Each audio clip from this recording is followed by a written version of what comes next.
This is a Philips CM100, the first CD-ROM drive ever. This took me years to get, and then took longer to get working. But this is not the story of this drive. I will tell that another day. This is how I reverse engineered a part to get the drive working. A part so rare, I'm not sure I would ever be able to get one. Early CD drives used all sorts of different protocols for connecting. IDE and SCSI were standard, but Mitsumi, Panasonic, Sony, and Hitachi all had their own interfaces at one point. Philips did this as well, though being first, this was more forgivable. This interface was known as LMSI, Laser Magnetic Storage International. It came in both an internal IDC header and external DB15 form factor, and almost all cards only have one or the other. The drive I got did not come with its card, which makes sense. When you buy something like an expensive CD drive such as this, mentally you consider the drive itself to be the investment, and the card it came with is an afterthought. So things like the CM100 are frequently kept in storage somewhere, while the computer that had the card needed to use it got tossed out for being obsolete. So I was on the hunt to get an LMSI card to go with my drive. The vast majority of LMSI cards turned out to be internal, and there were actually a number of sound cards that had integrated LMSI functionality. Unfortunately though, these are electrically incompatible, and this is somewhat obvious without much electrical knowledge because there are ICs missing right by the external connector on cards with the PCB that could be used for either type. I asked around when I first bought my CM100 if anyone had any cards or pictures of them, and we were able to figure out looking at some fuzzy photos that they were differential line buffers, meaning the two are electrically incompatible, but no cards were available. So I started watching eBay much more closely for cards. The sound cards could all be ruled out because none of them had an external connector, only game ports. Now, about a year and a half went by with no external cards coming up. Then, one day while streaming, I had one of my viewers let me know that they saw a CM260 LMSI card with an external connector show up on eBay. There was hope. So, I bought the card, which was overpriced and untested, but literally the only one with an external interface that I'd ever seen for sale. I was on pins and needles to test it. I had no idea if my CM100 works, and I had to buy whatever DB15 cable I thought might work off Amazon to connect it. Drivers were actually not a problem, thankfully, because there's a fairly good archive of many Philips CD drivers, which includes some for the CM100 and the CM260. But they were different and seemingly not compatible, which was a little weird. Once the card was delivered, I brought it to the office with my CM100 and put it in my test bench as soon as I could. I got the DOS drivers for the CM260 installed and fired it all up and was greeted with this. It turns out there are different generations of LMSI as a protocol that are not compatible, and the CM100, being the first drive, needed a much older control card. I had filmed all of this, but I was pretty crushed and deleted all of the footage in frustration because I thought I was back to square one of waiting to buy an even rarer card that I had no idea how many years would go by before I even saw one. But I had a wild hair of an idea. The only reason I knew about the CM100 was one video from 2013 from someone who demonstrated it working with an IBM. This is, to the best of my knowledge, the only functional example of a CM100 known to exist. This video was from 9 years ago at the time I'm writing this script, and their channel only had 553 subscribers. The video showed the control card they were using, a CM153. It looked like all standard off-the-shelf logic chips, unlike the CM260, which has a custom IC. So, in theory, it might be possible to clone the card. I've never done that before, but I didn't really see a future where I could manage to buy a card like that in a reasonable amount of time. So I decided to comment on the video to see if they could get some better images of the card and make them available. Again, this was a total shot in the dark, but they replied back. And they were willing to make scans of the card. We were able to get in contact outside of YouTube, and who I now know as Roland was able to send me fantastic images of the card that were just what I needed. This isn't the end of Roland helping, but at this point alone, I need to stop and thank them for this step, because it's not uncommon for people with one-of-a-kind items like this to intentionally withhold information about them and keep the perceived rarity and value up. I am especially looking at you, prototype game collectors. Roland was incredibly gracious, gave me the images, and had no problem with me publishing them. So seriously, thank you, Roland. And to everyone here, I highly recommend you go check out his channel, because he takes a look at a lot of really cool stuff there. With the high-resolution images of the card now available, the ball was in my court. If I wanted to get my CM100 working, the only thing stopping me was figuring out how to make the card. Now, I've done a bit of electrical engineering work and know my way around laying out a PCB, but fully reverse engineering something and recreating it was not something I had done before. And laying out a PCB takes enough time by itself, but I had no idea what level of effort this would be, and to be honest, I still don't actually know how long I spent on it. I streamed a lot of the process on Twitch, and I have 22 hours of recordings of just the design phase, but I was probably spending just as much time working on it off stream as well. It was an all-consuming project. Now I'm going to give you an overview breakdown of the process here, but if you really want to see exactly how I did it, I'm working on putting up all of the stream recordings on my second channel, which I'll link below. The first thing I did for the project was set up a GitHub repository and add the images I got from Roland. I had a rough plan for how I was going to tackle this project using the software GIMP for image editing and KiCad for the PCB work. The first step was getting the images from Roland into an easy to see and work with format. This continued to evolve over time, but the basic idea was to overlay the front and back images of the card. Then I used some of the layer blending options to try and make the two sides mostly visible at the same time. I ended up making two files, one untouched and the other that I could actively work on. The next step was to figure out what all the parts on the card actually were. As originally thought, every single part was a standard off-the-shelf component that would be possible to source, with one minor exception, the AMD 8251A. This is a programmable UART that does serial data transfers, though it's not actually RS-232 serial. This was the only component I couldn't actually buy new. The other non-chip parts were mostly straightforward. The top had one electrolytic cap that just buffers power for the UART, and a timing crystal that had the frequency printed on the PCB. For the SMD stuff, there are a bunch of pull-up and pull-down resistors for the external connector, and a few caps for power smoothing to some of the chips. More complicatedly, there were two passive filters and load caps for the crystal. Unlike resistors, SMD capacitors don't have labels on them, meaning there is no way to tell what they are from the photos. But you can figure out some values from context. The caps that were just smoothing power are almost always 100 nanofarad, so that was a pretty safe bet to use here. The load caps for the crystal are actually something unique to the particular crystal part you use. The original crystal was a Philips branded part that I wouldn't be able to find, so I would be using a new one with a datasheet available to calculate this. That fact was one of the things that I learned during this process, thanks to help I got from viewers in chat while I was working on this live. I want to give a very special shout out and thank you to Hellencroft and Majenko, who were there for most, if not all, of the streams, giving me tips and helping me figure stuff out. Now, the last two capacitors that are part of the filter circuits may have been possible to figure out once I'd finished the board, but towards the end of the project, I actually asked Roland if it would be possible to measure them amongst a couple other checks, and he was able to tell us what they were. This, in the end, meant that all of the parts were known and could be sourced, so the project could continue on. With an idea of what the parts are, the circuit could start to be laid out in a schematic in KiCad and start figuring out what the traces connected. This step isn't strictly necessary. It's possible you could just copy the shape of the traces into the PCB editor directly and just hope you don't make any mistakes, but making the schematic helps highlight logical issues with the design as you work on it.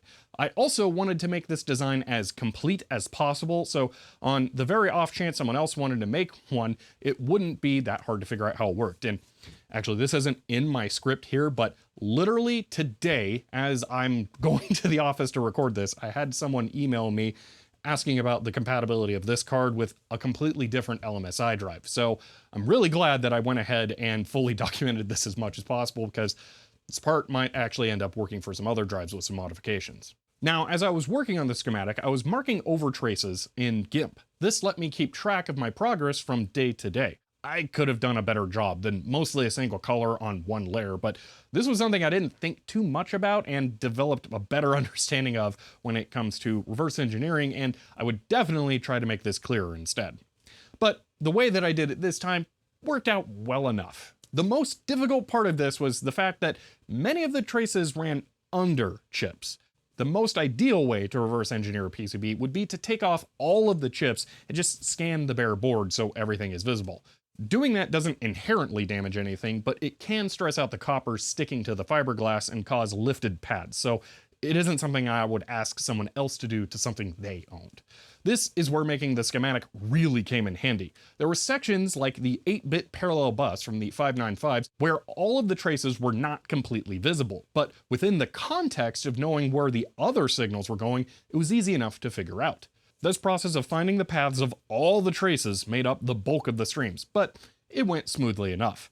The schematic reached a pretty good point where almost all of the connections had been mapped, and I decided it was time to move on to starting the PCB, so the rest of the missing ones could be tested on a proper layout to see what made the most sense. When it came to how the board would be laid out, I wanted to make my card as close of a clone as possible. I had a few reasons for doing this. For one, I plan on using the card in future videos with the drive, and I didn't want something like a weird purple PCB in my 5150 that would obviously stand out not being period correct and distracting. This also ruled out things like using modern SMD parts that would be easier to source.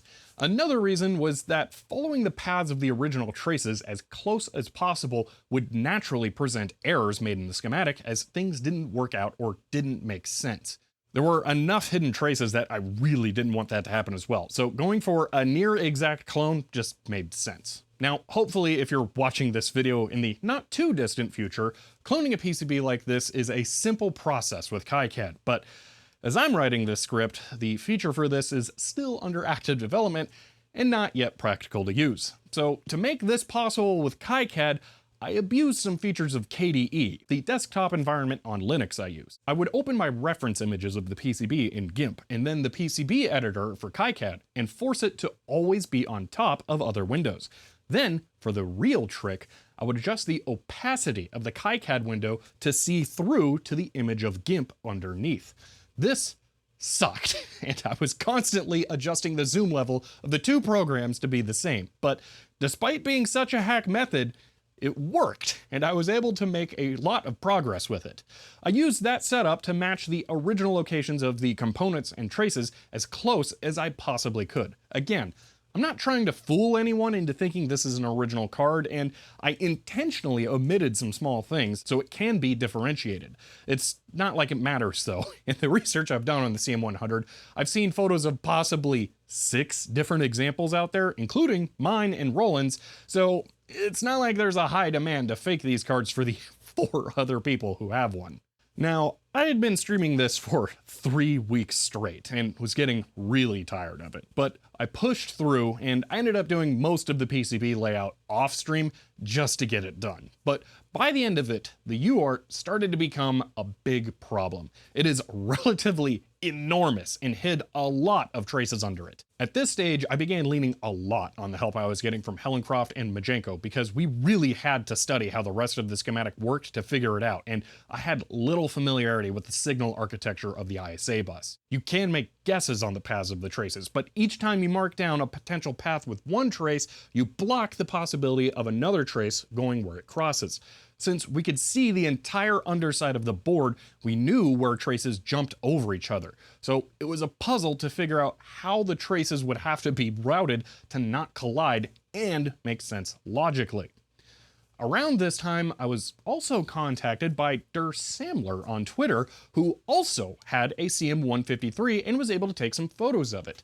This was more help than expected because it was actually a slightly different revision of the card and some of the traces were routed differently. It didn't specifically reveal anything, but it did give enough clues that made us even more confident in the final connections we had decided on. We got to a point where we were confident in the schematic and board layout. It made logical sense, but still had a few things we weren't completely sure of. So this is when I asked Roland about the capacitors and to check out continuity between a few pins to know if we got them right. I heard back the next day that everything was a perfect match. That was it. The layout was electrically complete. Now, just to order PCBs and parts. After a few weeks, I had everything ready to go, and it was time to put the first card together and find out if the design was truly good. The level of anxiousness I felt at this point was just so high because the potential of finally getting my CM100 to work was in my hands and approaching fast.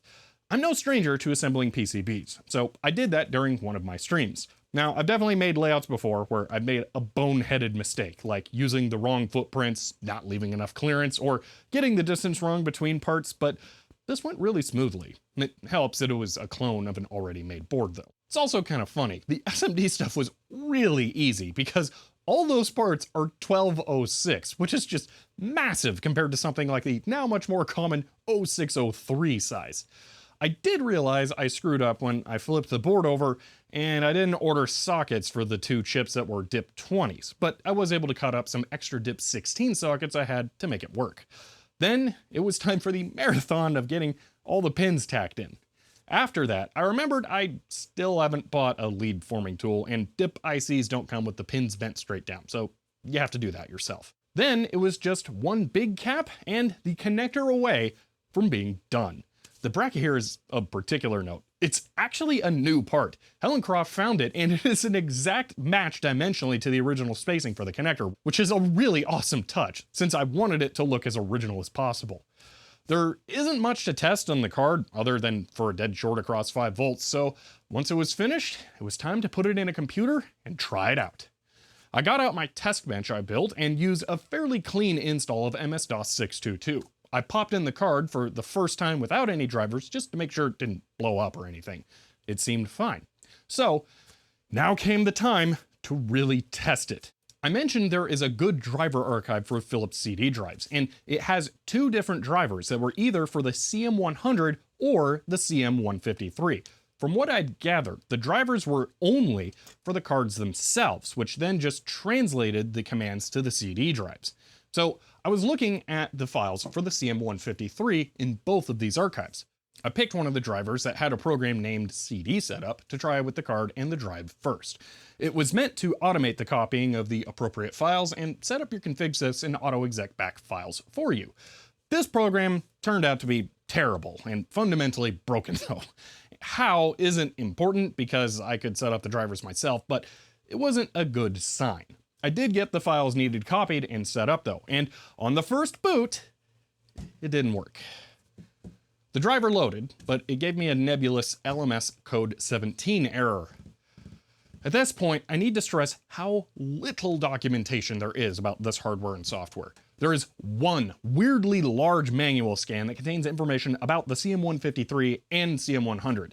The CM153 portion is almost useful, but it's basically just a longer worded version of the README that comes with the drivers that don't say much more than what the parameter options are.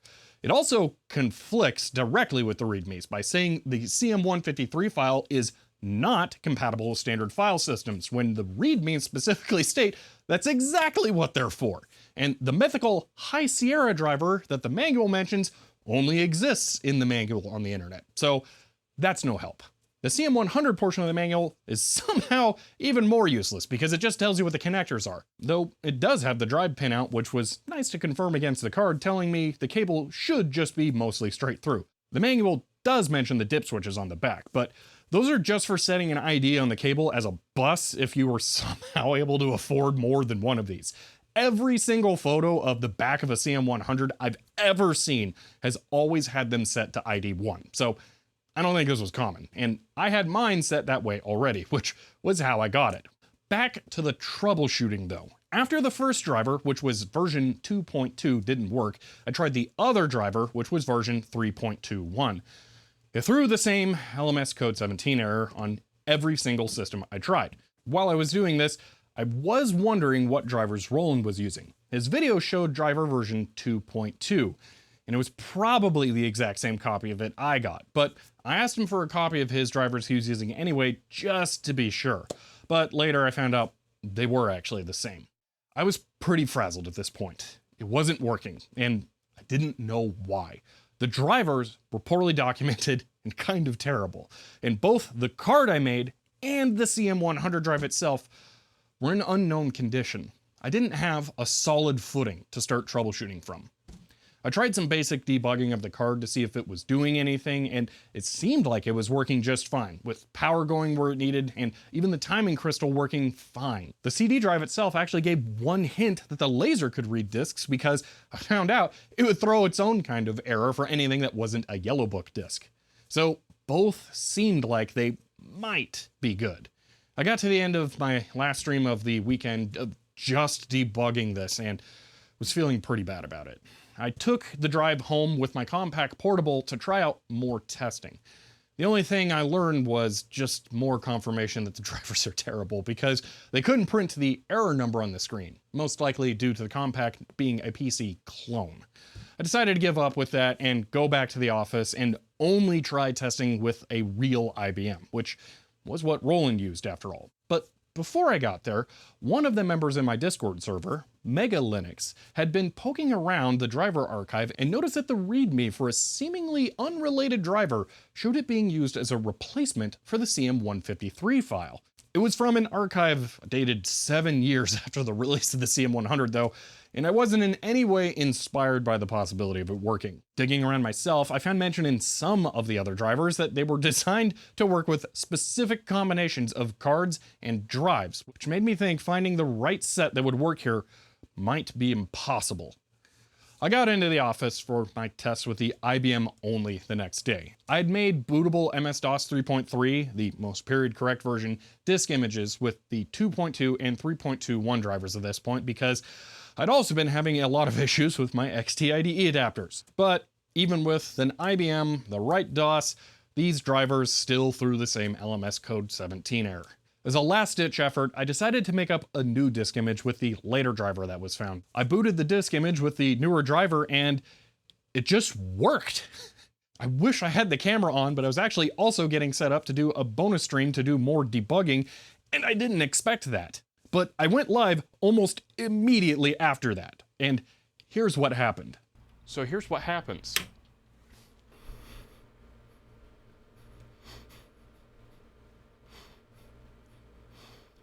You see what I'm seeing there?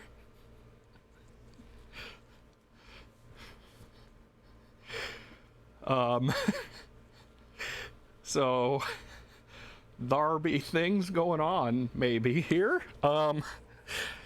So the rest of that, you know, the drive E, all that stuff, it always was putting that out, all right? But you know, it's drive E. Let's go drive E. Okay, let's do a dir here.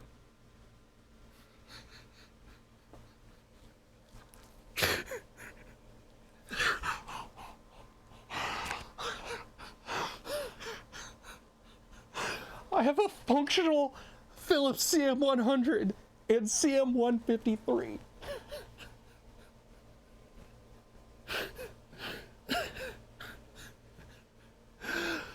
The card works! I made no electrical changes! That is my clone CM153 controller in my IBM 5150, currently booted from a Gotek.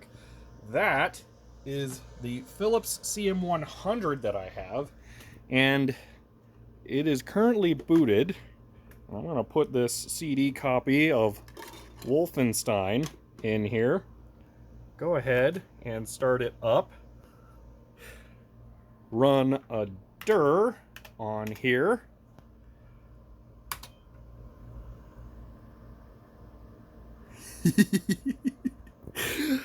The CM100 and my clone CM153 card work. You guys want to try Wolfenstein on the test bench now? dir. Spun the disk. Booyah! Oh, that's so exciting. That's so exciting. It's not fast. Oh, 1x the speed. Oh, yeah.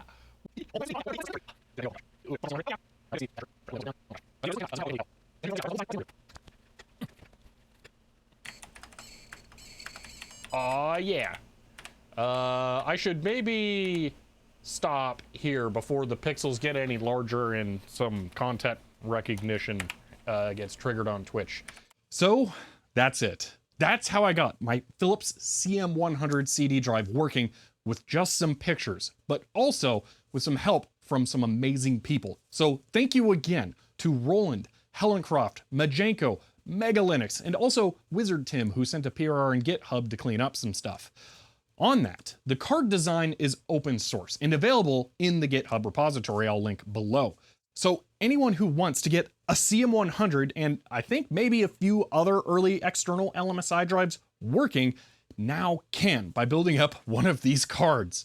This was an incredible conclusion to a long adventure that I'm glad I was able to experience and share with you. And I'm still kind of in shock. I have a working Philips CM100.